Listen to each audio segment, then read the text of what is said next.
think that's better. Okay, let's get started. We are on lecture 24, and have like a few lectures left, so we're kind of in the home stretch here.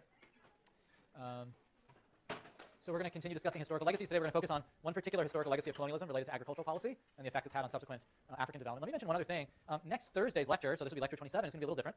At exactly the same time as this lecture, there's a symposium going on that SIGA, the center that I direct, is holding. The person who is featured in one of the readings on your reading list, Andrew Yoon, who's the founder of a group called the One Acre Fund, which is devoted to improving agricultural productivity in Africa and agricultural technology adoption in Africa, is going to be giving the keynote at exactly the time of this lecture. So the plan is to have you guys come here just like a normal day and to live stream his talk in the question and answer session here. Should work, I hook up my laptop every week, there's sound. So, bring some popcorn and it'll be fine.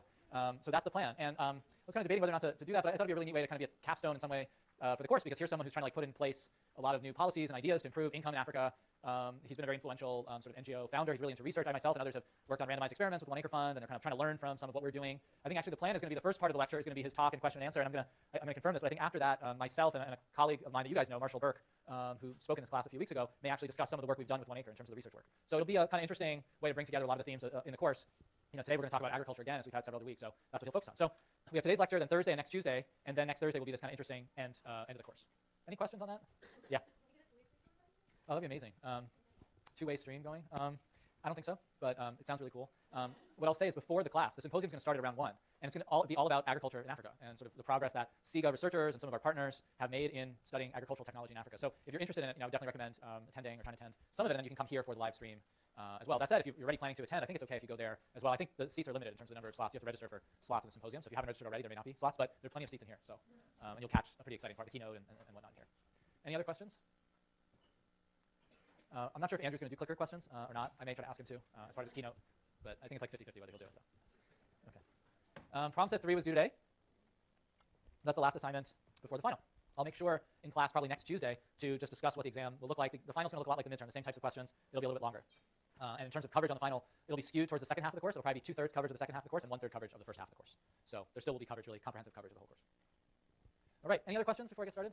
Yeah. Review sections for the final. I think that's a great idea. I don't know if Jonas if Pierre have plans. Yeah, so we can, great, thanks, Jonas. All right, so let's do it. So last time we talked about long-run impacts of slavery, and we reached this conclusion towards the end that there was actually this new and pretty interesting evidence that places that were harder hit by the slave trade actually look poorer a couple hundred years later. So it really looks like there were some lingering negative effects of all the violence associated with the slave trade on African development. And that's a very important finding because it starts getting us towards understanding why sub-Saharan Africa is as poor as it is today. The second major historical event that we can think about studying is the colonial period.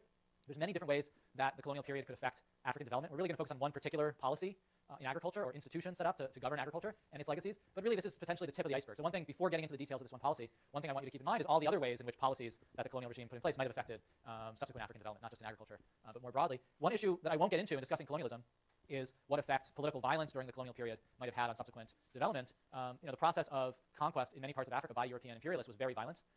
And you can imagine there could be lingering effects of that sort of violence on local institutions, on local communities as well. And we're not going to even get into that. So beyond the sort of brutality of the slave trade, there was a lot of violence associated with colonialism that could also have negative effects. So again, we're sort of scratching the surface a little bit by focusing on agriculture, but it's just a well-studied and understood institutional continuity, and that's what we'll talk about. So if you actually do want to read more about the whole process of conquest, there is a famous book, it's about 20 years old now, but I think it's still a really good source. This is how it's spelled. Thomas Pakenham is a historian of the colonial period in Africa, and he has a book called The Scramble for Africa. This is a really great read. I believe that's what it's called. From the early 90s, and he talks about basically how Europeans came to power all throughout sub-Saharan Africa after the Berlin Conference of 1885 and the other treaties that were signed among the European powers to divide up Africa. Then the Europeans had to go and conquer it, and they sent their armies in, and in many places they faced resistance, and but they were successful eventually everywhere, given their tremendous military firepower. Okay, so that's a bit of an aside, but it's a really interesting and important issue we just don't have time for in this course, but some people may be interested in reading more. Okay, so what about these issues of policy legacies, leaving aside violence? What are some of the policy legacies of the colonial period? And the question we have in the back of our mind is we know starting in the 70s, into the 80s, into the 90s, sub-Saharan African growth was really slow. And there was a sense in the development community that economic policy was not conducive to growth. There were lots of policies slowing down growth. And the question we'll ask is, where do these policies come from? And in the most important sector in the economy by size, in agriculture, there were a lot of continuities from colonialism. So we can put at least some of the blame maybe or attribution for the institutions to the colonial period. And this is really the goal of the Bates book. So Bates is writing in 1981 after about 20 years of post-independence government. So it's actually really interesting to read now, decades later, because he's writing in a moment where he says things like, all that optimism and hope that we all were thinking about recently has sort of gone away. He's sort of writing right after, soon after independence and saying there was so much hope for the post-independence era, and somehow it feels like Africa's promise is being squandered. And he's trying to understand why, and he focuses on the politics of agricultural policy. And of course, this is very important given that the majority of population at that time, and even today, most countries engages in subsistence agriculture. And in particular, he focuses on an institution called an agricultural marketing board, which is very important. Agricultural marketing boards were set up by the colonial powers mainly in the 1930s and 40s, basically as they extended their control of their new African colonies. And the goal of the marketing board was to regulate the agricultural sector, very often to tell African farmers what they could grow and what they couldn't grow. So they tried to sort of plan what would be grown where by which farmers. They sent their agronomists out to figure out the optimal locations and conditions to grow particular crops to meet the needs of the colonial power, as we'll talk about. And then they paid prices to the farmers for those crops. So in some settings, farmers were told explicitly, you need to grow, a third of your land has to go to cotton, a third of your land has to go to maize, corn, and a third of your land has to go to cassava, things like that. There was a lot of regulation of exactly what farmers could do, and even early on in the colonial period, there was a lot of resistance by farmers who were like, wait a minute, that's not what I grow, or that's not going to work here. But the European powers sort of imposed a lot of this policy on African farmers. So what's the potential upside of a marketing board? It actually turns out that having some sort of centralized government involvement in the agricultural market is potentially very useful in a number of ways. Then we'll talk about some downsides. But what are the useful dimensions? First of all, if governments can set prices for farmers, one of the upsides, and we talked about related issues a month ago or a month and a half ago in the course, one of the potential upsides is governments could insure farmers against rainfall shocks and weather shocks and commodity price shocks. So imagine that the price of crop or the amount you get on your land goes up and down. Governments can insure farmers against that. Even if the world price goes plus or minus 50% in any given year, maybe the government marketing board can kind of give you the long run average and insure you against all that price risk. That seems like it's pretty attractive. So that's one possibility. Another thing a centralized board that is well staffed and well funded could do is they could do a lot of research into what the right crops are. They could do research into new agricultural technologies. They could make investments to improve agricultural productivity. They could lend farmers money. They could give them better seeds and fertilizer and irrigation, all these things that could improve their productivity. So again, having some sort of large body that's well funded and organized could basically facilitate the diffusion of new technologies. So those are at least two very clear benefits. One, ensuring against price risk, and two, promoting the diffusion of good technologies. Sounds great.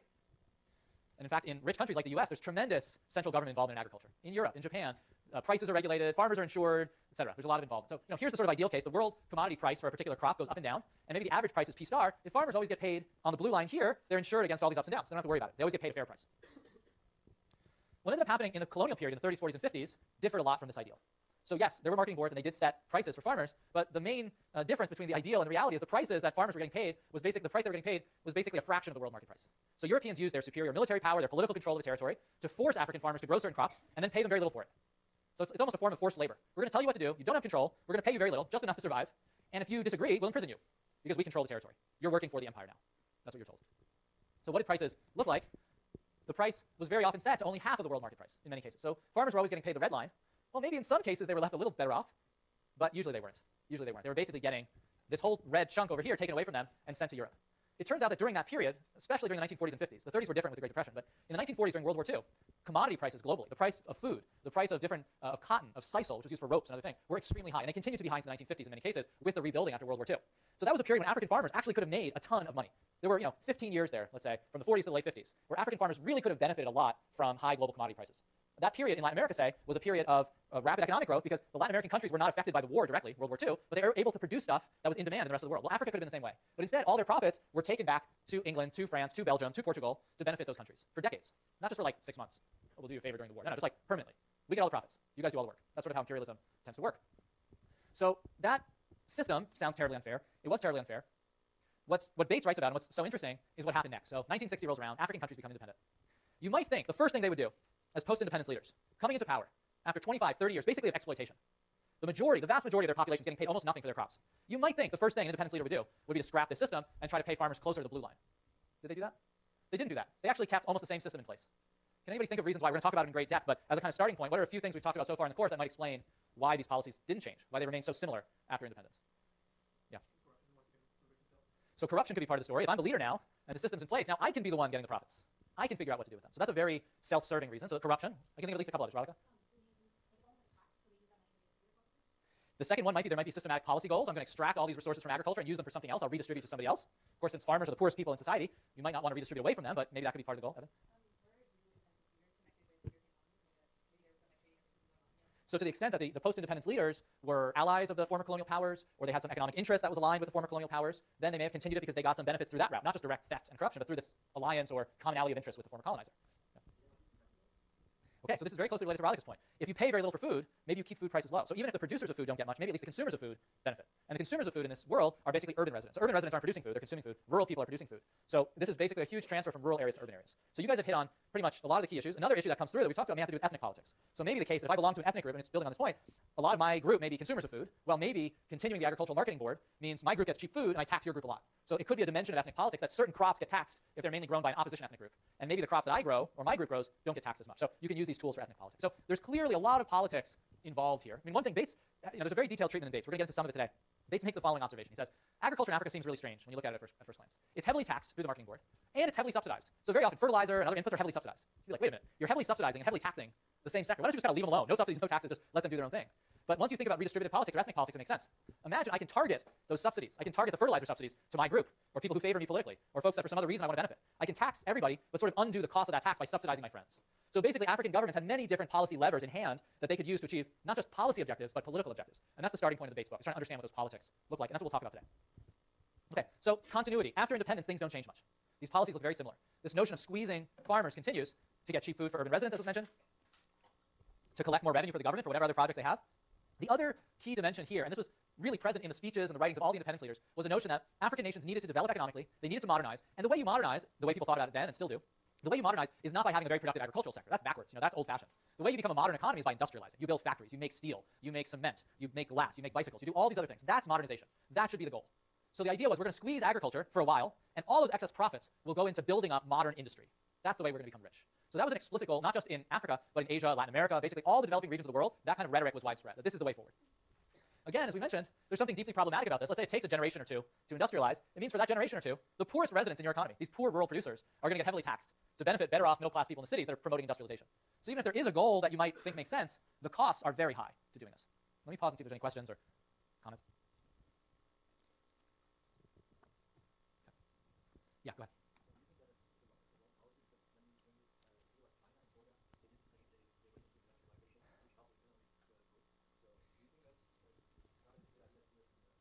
So this has been very debated. What leads to industrialization? Do you need to squeeze agriculture to industrialize, or would it better to have a very productive agricultural sector to industrialize? The Chinese case is very interesting. So the Chinese case, from the 50s until the late 70s, you have a period of squeezing agriculture. You have a period where agricultural surplus was meant to be taken out of the countryside into the cities to promote steel-making factories. I mean, the rhetoric was very similar to this. China only industrializes starting after 1978 or 79, in a period when they had a big agricultural reform that gave people in rural areas property rights, allowed them to choose what they grew, and stopped forcing an extraction of all their agricultural product elsewhere. So I think most people who look at the Chinese experience would say it was actually in part because they allowed the rural area and the rural economies to flourish that you had enough food and surplus for industrialization. But these attempts to sort of suppress agriculture really only backfired. So there was very slow growth in China during the period where they were squeezing agriculture, and when they were better to the rural areas, they grew. So a lot of other things changed after 1978 and 79. We don't want to put everything on the land reform, but the land reform is seen as maybe the key pillar of Chinese economic reforms of the late 70s into the early 80s. So that's one case. Some of the other East Asian cases, the Japanese case is an interesting one. You mentioned Korea. In many of the East Asian cases, certainly in Japan, there were actually heavy subsidies to rural areas, even during periods of rapid industrialization. So I think, again, we can talk about one case here or there. I don't want to overgeneralize, but in a lot of the Asian cases, agriculture was not crushed in order to promote industrialization. So, but this was the widespread view. In the 50s and 60s, this was the view that a lot of people had. You had to squeeze agriculture to industrialize, and really African leaders were just following what was seen as a kind of sensible policy at the time. They were no different than leaders in other parts of the world. So you may ask yourself the question, why did farmers sell to the marketing board at all? Why didn't they just say, screw it, you're offering me this price, I'm going to sell it somewhere else? Well, they couldn't. Legally, they couldn't. They had to sell to the marketing board. The marketing board had a monopoly. So it was a very coercive institution. This is not an institution that promoted any form of economic choice or freedom or entrepreneurship or any of the things that we think are important. It's really enforced by the police power of the state. These taxes were very important for newly independent states. Depending on the country, they were a quarter or a third of total tax revenue. So a big chunk of tax revenue came from taxing agriculture. So you can understand the temptation. You're a newly independent leader. You want to build schools and roads and hospitals and everything. And you need to tax something to get the revenue. Sure, you get some foreign aid money. There's some tariffs. You get some money there. But what's the biggest sector? It's agriculture. So that's naturally what you're going to look at to tax. So there's a logic to this. It wasn't completely illogical at all. A lot of economists thought this was the right policy. It was the biggest sector. But it had this consequence of hurting the poorest residents of society. Of course, with any monopoly, we're going to be concerned that monopoly power leads to inefficiency. And marketing boards were no exception. There's so many anecdotes and stories of these marketing boards. Again, like they're the only game in town. They don't really have to compete for your corn or for your sorghum or your rice. They're going to get it. And if you don't give it to them, they're going to send the police to get it from you. So you don't really have to work too hard. You can kind of live large when you're a monopolist. That's definitely the way to do it, apparently. So these were not very efficient institutions. Okay, so just to make things concrete and to move on to a clicker question, I just want to ask a question. We've talked about Tanzania. We've talked about some of the upsides of Tanzania. Based on the data in the Bates book, what % of the world market price for cotton